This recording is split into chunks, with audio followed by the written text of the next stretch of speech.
Publik merasa keberatan dengan adanya penyusunan revisi Undang-Undang Nomor 20 Tahun 2023 tentang Sistem Pendidikan Nasional atau RUU Sisdiknas yang diinisiasi oleh Kementerian Pendidikan, Kebudayaan, Riset, dan Teknologi atau Kemendikbudristek.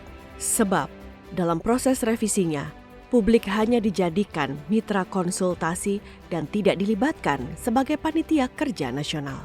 Dalam pelaksanaan rapat dengar pendapat umum di Komisi 10 DPR RI, belum lama ini, Aliansi Penyelenggara Pendidikan Indonesia atau API dan Konsorsium Pendidikan Indonesia atau KOPI mengeluhkan perancangan Undang-Undang Sisdiknas dinilai terlalu tergesa-gesa sehingga tidak melibatkan publik secara luas.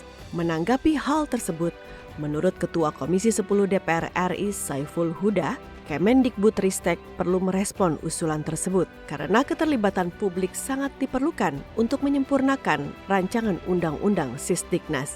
Melihat target rancangan Undang-Undang Sisdiknas di tahun 2023, maka publik, khususnya penyelenggara pendidikan, masih punya kesempatan untuk berkontribusi. Secara tahapan memang posisinya sekarang masih di pemerintah. Jadi kita menghimbau saja kepada pemerintah supaya keberatan publik, resistensi publik, masukan publik ini ditampung oleh pemerintah sebelum diusulkan kepada DPR. Artinya mumpung ada waktu, proses masih lebar, saya kira tinggal diundang para penyelenggara pendidikan. Ini penting karena mereka mewakili dari penyelenggara pendidikan di Indonesia yang selama ini menopang pendidikan kita di Indonesia. Selain keterlibatan publik, draft rancangan Undang-Undang Sisdiknas sama sekali tak mencantumkan diksi madrasah. Draft rancangan Undang-Undang Sisdiknas hanya mengatur tentang pendidikan keagamaan dalam pasal 32. Namun, pasal itu sama sekali tak menyebut kata madrasah sehingga menimbulkan kontroversi di masyarakat.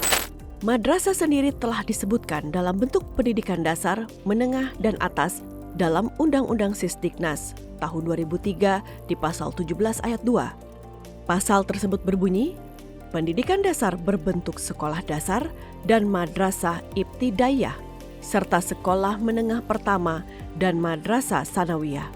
Serta dalam pasal 18 ayat 3, yakni pendidikan menengah berbentuk sekolah menengah atas atau madrasah aliyah dan madrasah aliyah kejuruan. Wakil Ketua Komisi 10 DPR RI, Dede Yusuf menilai bagian penjelasan tidak bisa menjadi jurisprudensi karena tidak menjadi dasar hukum yang kuat. Untuk itu Dede berharap frasa madrasah bisa ditarik ke dalam batang tubuh Undang-Undang Sisdiknas. Kami sudah memberikan teguran ya kepada pemerintah. Beberapa kali kami RDP ya dengan Dirjen, termasuk statement-statement di media. Karena secara khusus dengan Menteri Pendidikan belum terkait hal ini. Kami bilang Indonesia ini adalah negara di mana pendidikan juga dilaksanakan oleh masyarakat. Salah satunya adalah melalui madrasah. Tolong itu dimasukkan di dalam batang tubuh, bukan di dalam penjelasan. Nah, kenapa? Karena alasan pemerintah itu dimasukkan dalam penjelasan karena siapa tahu berubah namanya. Nah, ini masalahnya bukan soal itu. Kebetulan Indonesia juga adalah negara yang mayoritas adalah Muslim dan lembaga-lembaga pendidikannya juga katakanlah sudah sejak sebelum ada negara ini lahir, mereka sudah melakukan pendidikan. Sementara itu, anggota Komisi 10 DPR RI Muhammad Kadafi menyayangkan draft rancangan Undang-Undang Sisdiknas yang hingga kini justru belum diterima oleh Komisi 10 DPR RI. Kadafi mengaku baru mengetahui draft yang beredar di masyarakat melalui media.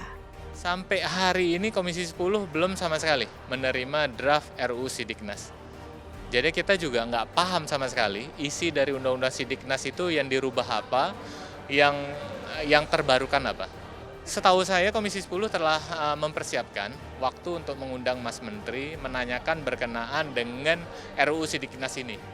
Agar polemik ini tidak berkepanjangan, Komisi 10 DPR RI akan memanggil Menteri Nadiem Makarim untuk meminta penjelasan soal berbagai polemik rancangan Undang-Undang Sisdiknas yang kini tengah digodok pemerintah. Tim Liputan TVR Parlemen melaporkan.